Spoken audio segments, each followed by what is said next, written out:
झेल पाया और वो तेज भागने लगा।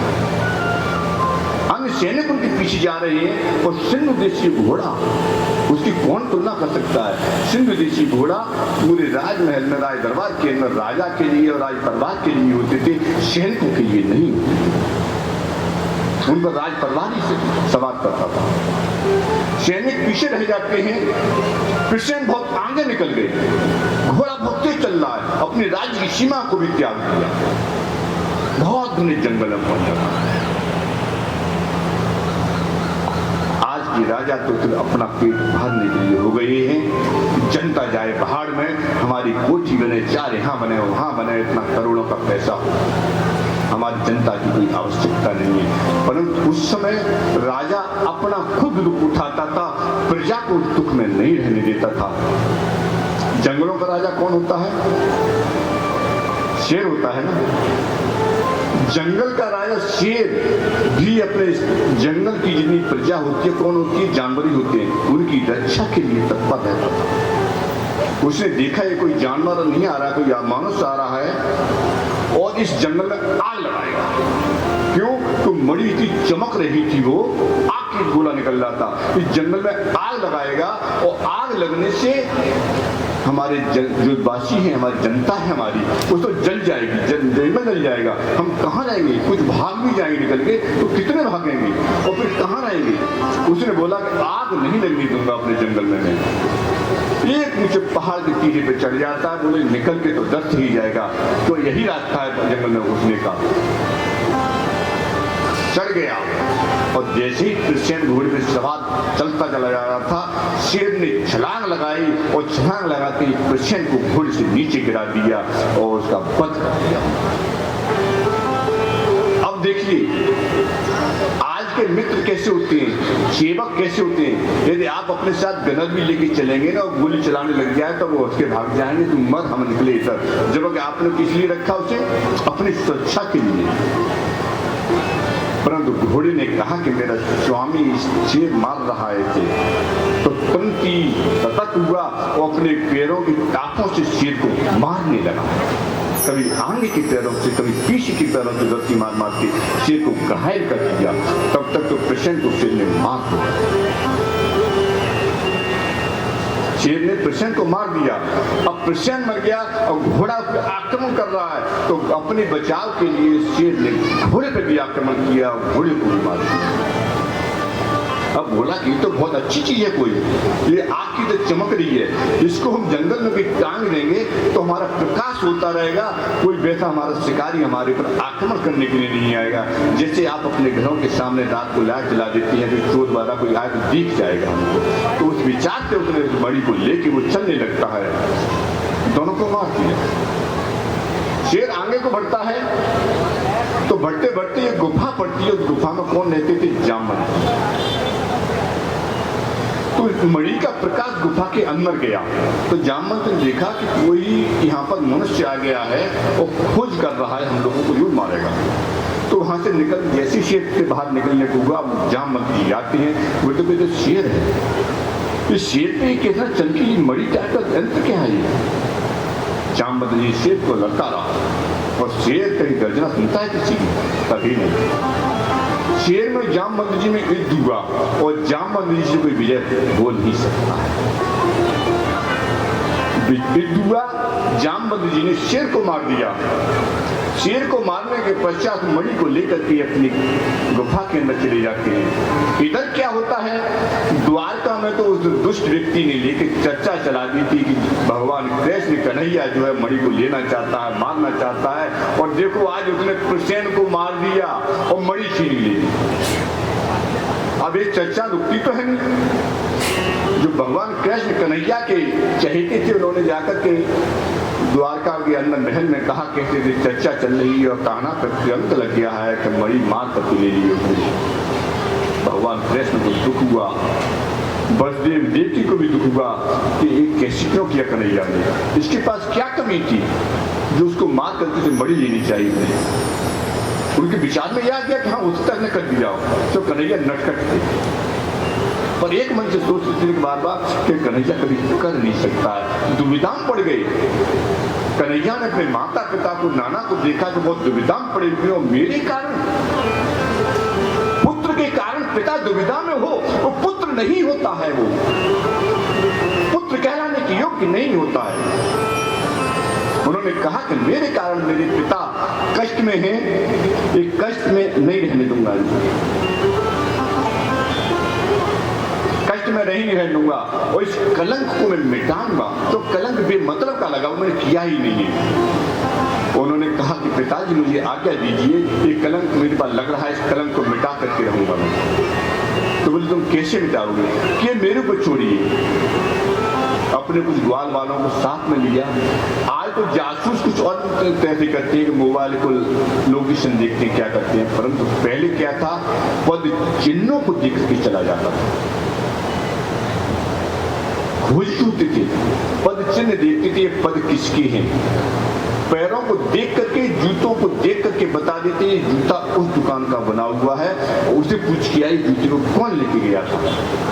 पैरों को देख के बता देते उसका पैर है, उसकी खोजबीन करते थे, उसी से करते थे। तो खोजबीनों को लिया साथ में और घोड़े की पैरों को ताकत चलते चले जा रहे हैं। तो उस जंगल में पहुंच जाते हैं, वहां जंगल में जाकर के देखते हैं तो क्या कि वहां शेर पड़ा हुआ, वो घोड़ा भी पड़ा हुआ है और कृष्ण की अस्थि पंजर पड़े हुए हैं। साथ में द्वारपाल भी थे, उनके सेवक भी थे। उन्होंने देखा ये तो बातचीत किसी अन्य ने मारा है। तो मारा किसने इन दोनों को? तो देखते हैं कि तीसरे पद चिन्ह है ये शेर। तो इसका मतलब इस मणि को भी शेर ले गया। तो चौथे व्यक्ति के पद चिन्ह ही नहीं है यहाँ पर, जाने वाले दूसरे व्यक्ति के पद चिन्ह ही नहीं है यहाँ पर। उन्होंने ये देखा शेर आया कहां से, तक गया किधर। तो देखते हैं कि शेर इस पे तो कूदा है, यहाँ पर आने के पैर नहीं दिख रहे थे इधर उधर, बस एक ही जगह दिख रहे थे। जाने के पद चिन्ह दिखे, तो उन पद चिन्हों के आधार पर, शेर के पद चिन्हों के आधार पर सभी लोग जाते हैं। तो वहां गुफा पे पहुंच जाते हैं। गुफा पे देखे सामने देखते हैं कि शेर भी मरा पड़ा। ये किसने मारा? तब उन्होंने देखा ये तो भालू के पैर है, जामवंत भालू थे, भालू में। तो ये किधर गया है? तो उनको देखते हैं गुफा के अंदर पैर जा रहे हैं। तो मिट्टी के पद चिन्ह तो थे, आना जाना तो कोई चीज का था ही नहीं। वहां जाके देखते हैं पद चिन्ह इधर हैं। तो द्वार वालों से और सेवकों से कहा कि आप तो गुफा के द्वार पर रहिए, आप तो यहां रहिए, और हम कहाँ जा रहे हैं? हम जाते हैं अंदर। कहा कि जिसने शेर को मारा है, जिसने शेर को मारा है वही मणि को लेके गया है। परंतु बाहर तो हम कुछ भी कर सकते हैं, पर किसी घर के अंदर घुस करके बड़ा सावधानी के साथ बात करना पड़ता है। पता नहीं कितनी ताकतवर है, क्या है क्या नहीं, कितने लोग हैं इसके अंदर, कुछ मालूम नहीं होता है ना। भगवान कृष्ण चले जाते हैं। जैसे ही जाते हैं अंदर जैसे पहुंचे तो जामवंत के जो बच्चे थे, जामवंती आज, उनको पालने वाली कौन होती थी पहले? आज बोलते हैं बाई। पर सेवा करने वाले राज दरबारों में धाय बोलते सुने। जैसे विक्रमादित्य को किसने पाला था? धाय ने वाला था ना, उनको धाय बोलते। वो धाय थी, उसने देखा कि कोई आ गया, मानुष आ गया और ये हम पर आक्रमण करेगा, हमको मारेगा। वो चीखने लगी, बच्चे चीखने लगी। तो जामवंत जी कुछ आराम कर रहे थे। आराम का मतलब होता है भगवान का ध्यान स्मरण करते समय निंद्रा में चले जाए, ये होता है आराम। पर हम आराम नहीं करते हैं। आज रात को सोचते हैं कि कल हम कितना पैसा कहां से आएगा और क्या करेगा, इसी को सोचते रहते हैं। इसीलिए आज डिप्रेशन के शिकार हैं सभी लोग, और बीपी और ब्लड प्रेशर इसी का कारण है, शुगर इसी का कारण। रात को सोते समय आराम से नहीं सोते हैं। भगवान का ध्यान करते सोइए, आराम से सोइए, आपको कोई बीपी नहीं होगा, बीपी की शिकायत मिट जाएगी। आप आराम से सोइए, भगवान का ध्यान स्मरण करते हुए सोइए। आप अपने शरीर को भगवान को अर्पण कर दीजिए। आप निर्मला देवी को बुलाइए, हम भगवान की शरण में जा रही हैं, आप हमारे ऊपर सवार हो जाइए, तो बीमारी आपको नहीं बनेगी। तो वो आराम कर रहे थे। तो आराम आराम में उनके में खलल पड़ा। जब उनके आराम में खलल पड़ा तो बोला कौन है आ गया, क्या बात है, क्या कौन जगाया है तुमने? तो बोले कि मनुष्य कोई आ गया है और जो जल्दी आइए बचाइए हमें। तो जामवंत जी ने देखा कि मनुष्य आ गया और मनुष्य का दुश्मन होता है दुश्मन जामवंत जी। आज भी भालू के सामने मनुष्य पहुंच जाएगा तो हड्डी पत्ती तोड़ करके अलग कर देगा। तुरंत ही भालू के सामने यदि आदमी पड़ जाएगा तो पहले उसके पैर तोड़ता, मारेगा बाद में पहले पैर तोड़ेगा, फिर बाजू तोड़ेगा ताकि कुछ कर नहीं पाए, पैर तोड़ेगा कि भाग नहीं पाए। भालू की विशेषता होती है। जामवंत जी भगवान कृष्ण ने घड़ी आके भिड़ गई, युद्ध होने लगा। कितने दिन तक? भगवान कृष्ण ने बोल दिया था कि 9 दिन तक मेरा इंतजार करना और 9 दिन तक मैं वापस ना हूं इस गुफा से तो आप वापस अपने द्वार को चले जाना कि अब समझ लेना कहना नहीं। 9 दिन तक युद्ध चलता रहा, कोई असर नहीं जामवंत जी पर पड़ा। युद्ध चल रहा है। 10वें दिन तक और रुके हुए द्वारपाल कि चलो आज नहीं कल और रुकते हैं। 10 दिन रुके, 11वें दिन द्वारपाल सब द्वारका को चले जाते हैं और वहां जाके कहते हैं कि देखिए ऐसी घटना हुई है, हमारे कन्हैया ने मणि को नहीं लिया था, इस सत्ता जितने बड़ा आरोप लगा दिया है, हमारे कृष्ण को भी मरवा दिया। अब तो द्वारका में सुख की लहर दौड़ गई। कृष्ण नहीं रहा, हमारा कन्हैया नहीं रहा, हमारा मनोरंजन कौन करेगा? हमारा मनोरंजन कौन करेगा? अब तो सभी दुखी हो गए। हर घर में यदि कोई शरीर छोड़ देता है, मर जाता है तो हम क्या करते हैं मेरा? हम क्या करते हैं? कोई घर से मर जाता है तो क्या करते हैं बताओ? रोदन, रोते हैं। अब तो पूरी द्वारका के अंदर रोदन होने लगा।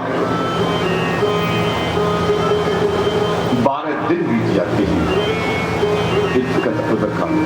2 दिन, 1 दिन हुआ, 2 दिन हो गए। इधर क्या होता है हमारे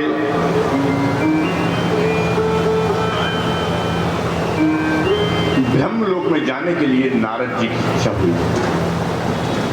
क्या ब्रह्मा जी से मिलके आते हैं पहले, उसके बाद भगवान कृष्ण से मिलेंगे, भगवान से मिलेंगे। तो नारद जी के हाथ में क्या होता था और क्या लेके चलते थे? भगवान जी के, नारद जी के नाम से मुंह से भी और शब्द निकलता ही नहीं था।